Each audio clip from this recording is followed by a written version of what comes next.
Content warning. The following podcast contains angry ranting and swearing. Well, I nearly did it. The last couple of weeks of Donald Trump shenanigans and another Supreme Court nomination nearly had me pulling this podcast off the rails and saving the introduction for episode 2 because I had some shit to say. But in this context, that is not the nearly. The nearly is that I very nearly got this show back on the rails. But then as I sat down for lunch today and to write my introductory episode, this is what I see. A tweet from Donald Trump explaining, to the Iranian President Rouhani, all caps, never ever threaten the United States again or you will suffer consequences the like of which few throughout history have ever suffered before. We are no longer a country that will stand for your demented words of violence and death. Be cautious. And in response to this, all I could think of was, what the fuck were you thinking? No, I'm not talking to Donald Trump. We all have a pretty good idea of what he's going through his head. He gives us a minute-by-minute update on his incognizant ramblings. And I'm not even talking to the Donald Trump supporters, because we all know what they were thinking. No, I'm talking to you, the 20% of Bernie Sanders supporters who didn't get out and vote for the only person who could stop this madness from happening. Or perhaps you're one of the 13% of people who voted for Sanders in the Democratic primaries and then went out and voted for Donald fucking Trump. What in the living, ever-loving fuck were you thinking? And I get it. I wanted Sanders to win as well. And yes, Hillary ran a dirty campaign. And there were the but her emails, apparently leaked documents outlining a dirty campaign and a willingness within the Democratic Party itself to tilt the tables in Hillary's favor. She was a friend to the large corporations. Even if these allegations weren't true, she had the benefit of the big bank's money. And in some states, the superdelegates overruled the will of the people. There is a conversation to be had, maybe fingers to be pointed, but at the very least, the Democratic Party needs to know that it has not made its people happy, and in that way, it has failed as a representative. But are you fucking kidding me?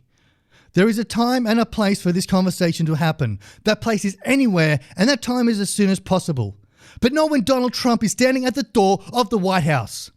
What kind of fucking white privilege castle do you live in? Because you sure as fuck are not living in any real danger of having ICE knocking on your door in the middle of the night. You are not the ones whose children are in tender age shelters. You are not the 6-year-old child representing yourself in the court to avoid being sent back to a bomb-riddled hellscape. It is not your fence with swastikas and racial slurs painted on it. You are not the one with the KKK burning crosses on your lawn.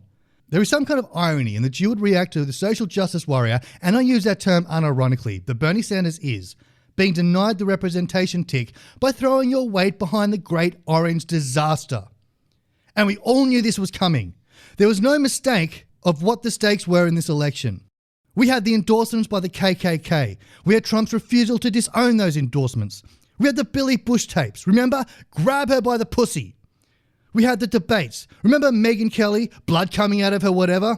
Build the wall. Make America great again. He may have lied to his own conservative base about who he was, with paying off porn stars to keep quiet about their affairs, but to the rest of us, he proudly declared the monstrosity that he is.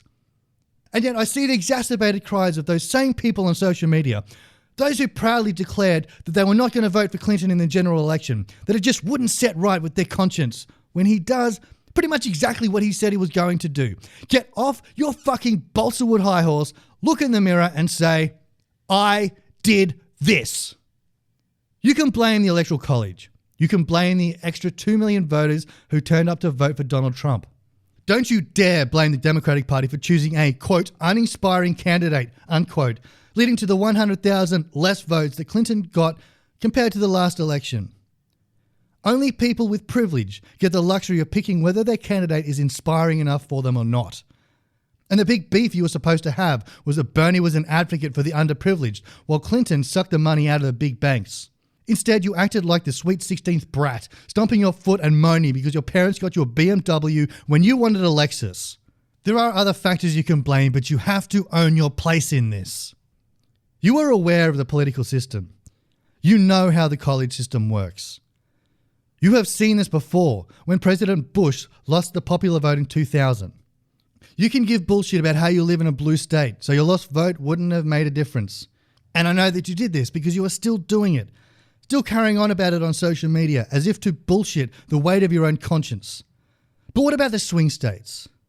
The number of Bernie Sanders supporters who flipped in Michigan, 48,000 Sanders votes versus an 11,000 margin. Pennsylvania, 117,000 Sanders votes versus a 44,000 vote margin. And a Wisconsin, 51,000 votes versus 23 vote margin. Those are the numbers of people who voted for Bernie Sanders and then went on to vote for Donald Trump in the general election.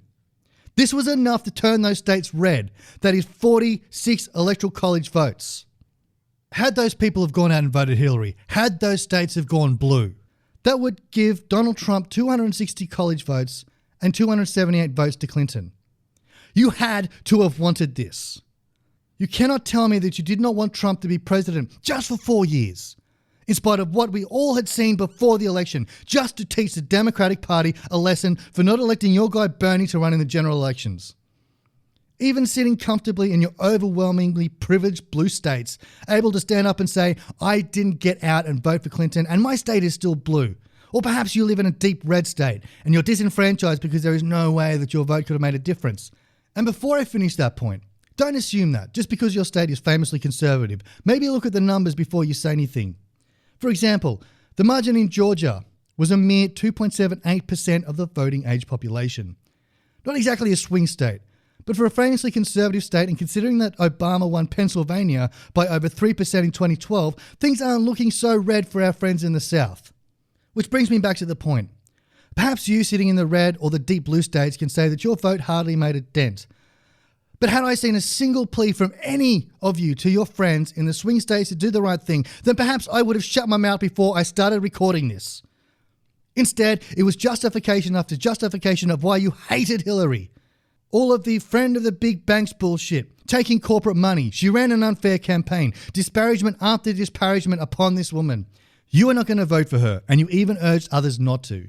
Clearly, your message got out to your friends in the swing states, because here we are.